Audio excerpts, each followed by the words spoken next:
There seemed to be a mistake. Jessica, the flight attendant, stood with a forced smile and a patronizing tone. "We need you to move to accommodate our VIP passenger," she said. "This seat is reserved for only our platinum members. You don't belong and can't sit here." Marcus looked up, puzzled. He had booked early, paid in full, checked in on time, and held platinum status. Yet somehow, he was being told that he didn't qualify to sit in the seat he was assigned. "I am a platinum member," he replied calmly. "And this is my assigned seat." Jessica's smile didn't waver, but her tone sharpened. "This particular seat is typically reserved for a better customer," she said, gesturing toward another woman standing nearby, Karen Whitfield. The implication was clear. What the flight crew didn't know was that this simple act of discrimination was about to unravel in a way no one could have predicted, and it would change everything for the airline. Marcus wasn't just any passenger. At 42, he was the founder and CEO of RightTech Solutions, a $2.8 billion AI company specializing in customer service software. The irony. His software helped major corporations eliminate bias in customer interactions. Marcus had grown up in South Chicago. At 11, he taught himself to code on a borrowed laptop. At 16, he lost his father in a senseless act of violence. He remembered the promise he made at his father's grave to help people be seen and treated as human beings first.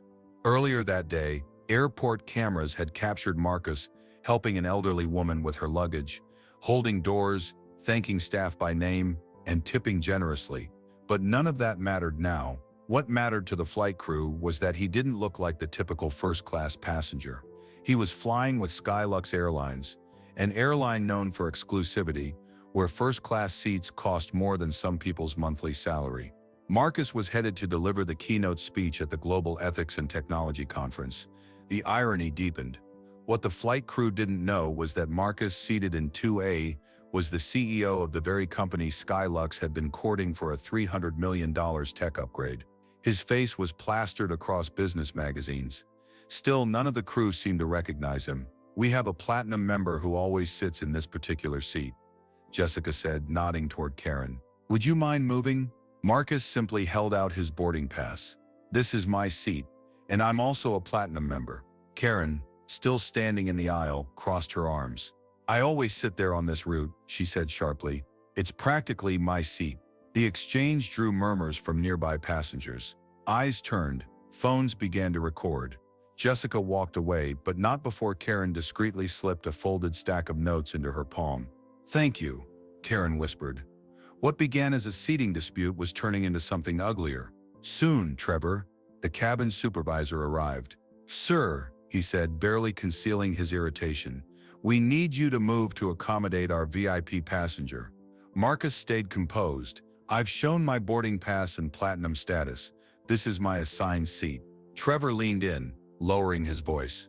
"Perhaps you're unfamiliar with how things work on this airline." Passengers watched, filming.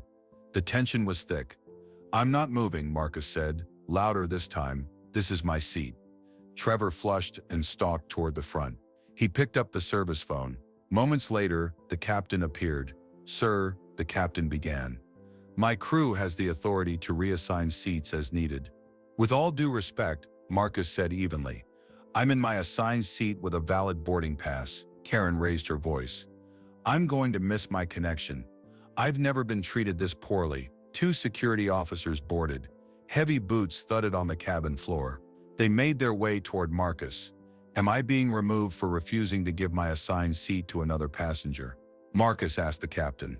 "You're being removed for creating a disturbance," the captain replied. As Marcus stood, escorted out in front of filming passengers, he pulled out his phone and sent a message to his COO. They picked the wrong person to humiliate. Outside in the terminal, he spoke to the security officers. "When I declined, I was removed. That's not a disturbance, it's discrimination."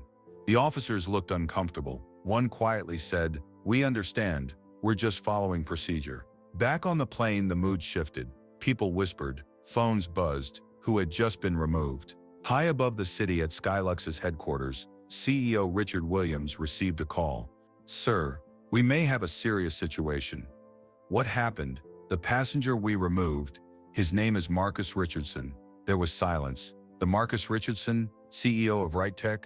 "Yes, sir." Social media exploded. #Skylux discrimination trended worldwide. The video of Marcus being removed hit 5 million views within hours. Celebrities reposted it. News anchors debated it. Activists demanded action. Marcus walked into an emergency meeting with Skylux board members. The room fell silent. "We want to express our deepest apologies," Williams began. "I'm not here for apologies," Marcus interrupted. "I'm here for accountability. Our stock is plummeting," one executive said.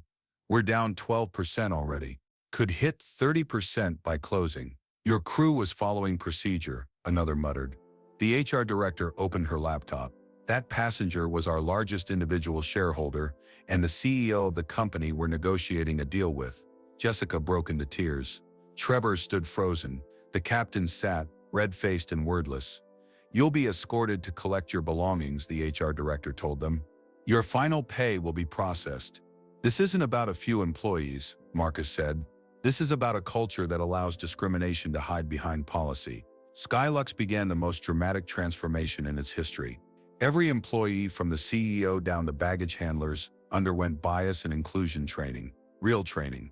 No shortcuts. Jessica and Captain Reynolds became viral examples of what not to do. Trevor, rejected by every airline, quietly disappeared from the industry.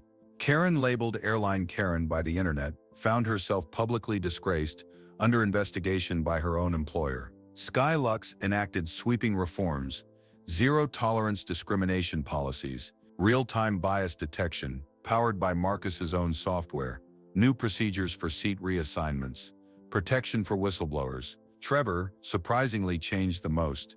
He showed up to every training, stayed late, and spoke up. In one session, he admitted he'd grown up surrounded by racism and never questioned his own actions until that day. Participants received certificates, not to erase the past, but to mark a new beginning. Jessica found work again on the ground, at a smaller airline.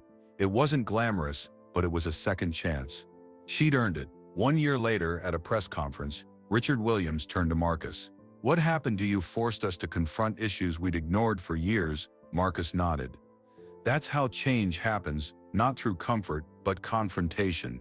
And with that, the airline flew into a new era, one where everyone's seat and story mattered.